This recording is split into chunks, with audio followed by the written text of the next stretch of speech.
এই লা ইলাহা ইল্লাল্লাহর এত পাওয়ার, আল্লাহ তাআলার কাছে এত পাওয়ার রয়েছে।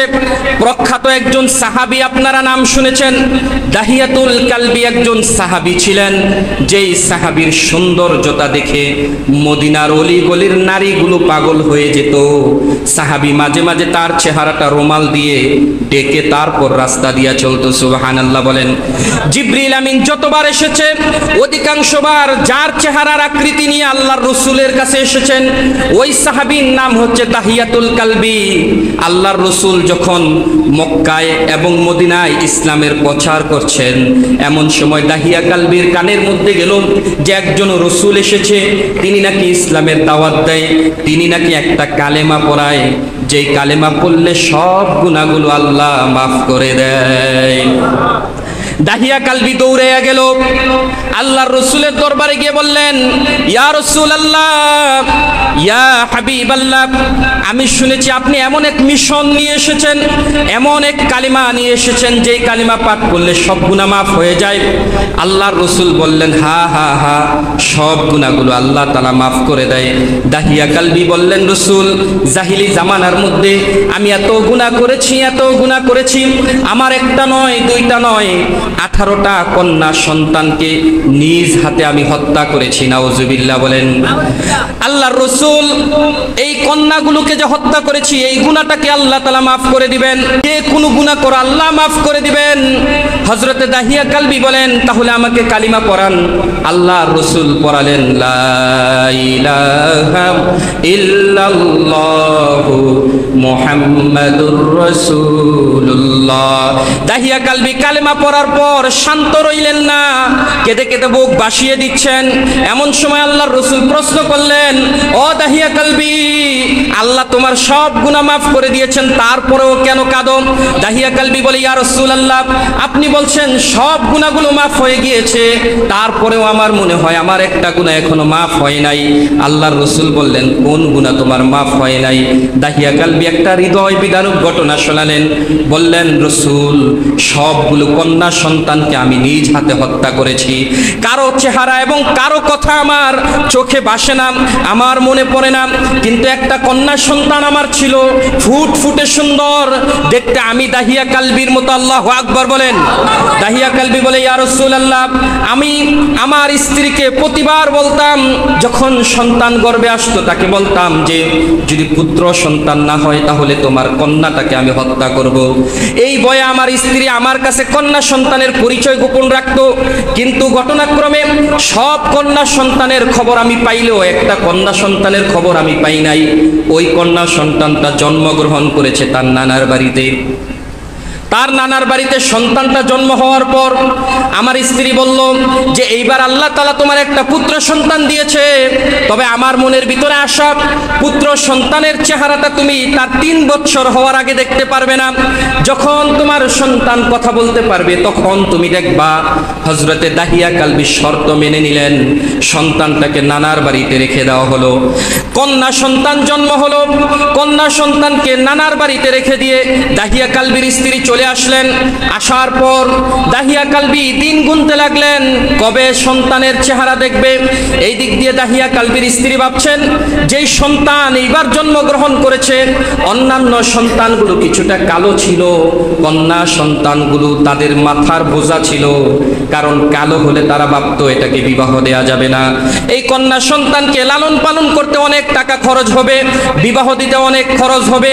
তাই দাহিয়া কালবির স্ত্রী ভাবলেন অন্য কন্যা সন্তান কালো হলেও এই সন্তানটা যেহেতু ফুটফুটে সুন্দর হয়েছে, দাহিয়া কালবি এটাকে হত্যা করবে না। 3 বছর অতিক্রান্ত হওয়ার পর যখন সন্তান বাবা বাবা বলে ডাকতে পারে, যখন সন্তান কচি মুখে সুন্দর ভাষায় কথাগুলো বলতে পারে, এমন সময় কন্যা সন্তানটাকে তার বাড়িতে নিয়ে আসলেন।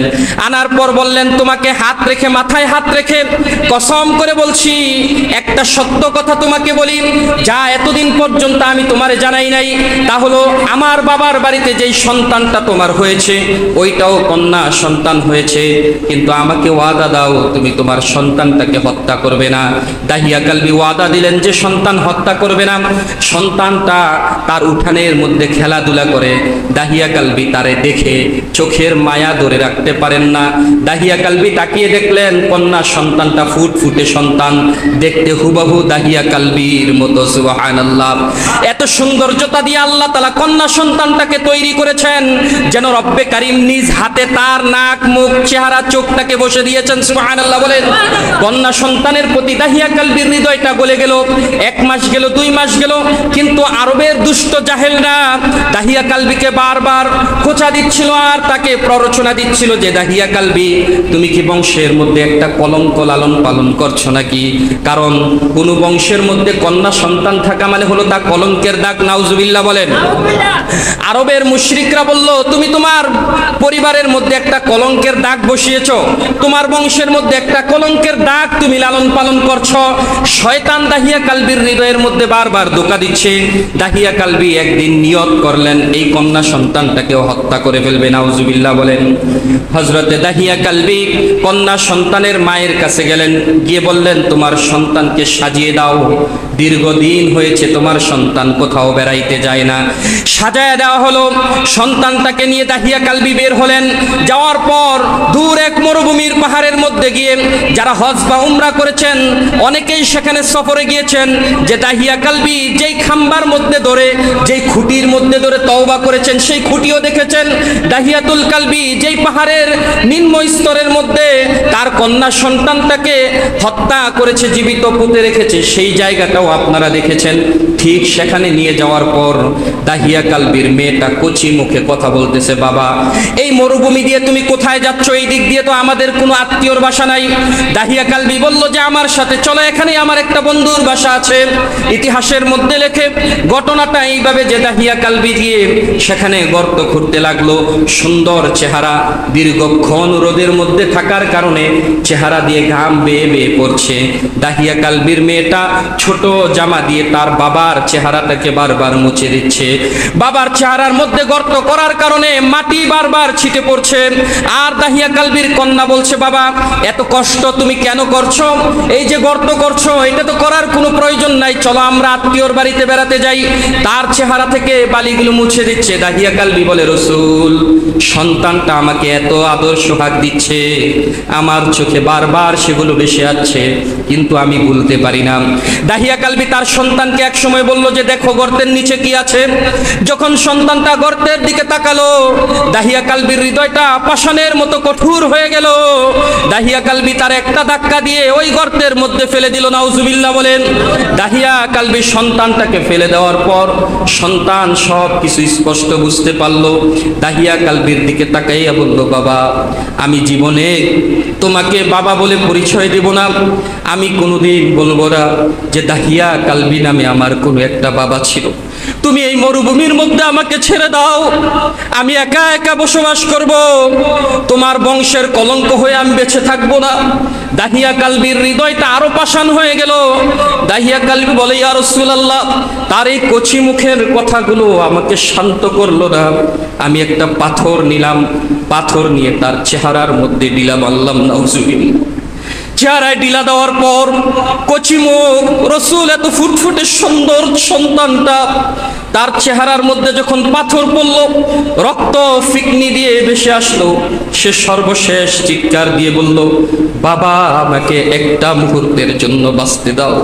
দাহিয়া কালবি বলে, রসুল এতটা পাষাণ্ড হয়েছি, মাটি চাপা দিয়ে সেই সন্তানটাকেও রেখে এসেছি, যত কদম এসেছি, যত সামনের দিকে পা বাড়িয়েছি, দেখেছি সন্তানটা আমাকে পিছন থেকে যেন বাবা বাবা বলে ডাকছে। আজও ইয়া রাসূলুল্লাহ যত জায়গায় আমি বসি নিস্তার থাকতে পারি না, একা একা যখন বসে থাকি দেখি আমার সন্তান যেন আমাকে ডাকছে, বাবা আমাকে বাঁচতে দাও। রসুল আমি বাঁচতে দেই নাই, আমার মনে হচ্ছে এই গুনাহটা আল্লাহ মাফ করবেন না। আল্লাহ রসুল কেঁদে দিলেন, দাড়ি মুবারক বেশি গেল, বুক মুবারক বেশি গেল। আল্লাহ রসুল বললেন, দাহিয়া কালবি আমি রসুল সাক্ষী দিচ্ছি কালিমা পড়লে এই গুনাহটাও আল্লাহ মাফ করে দিবেন। আল্লাহর রসুলের হাত ধরে দাহিয়া কালবি জোরে চিৎকার দিয়ে কাঁদলেন আর বললেন লা ইলাহা ইল্লাল্লাহু মুহাম্মাদুর রাসূলুল্লাহ।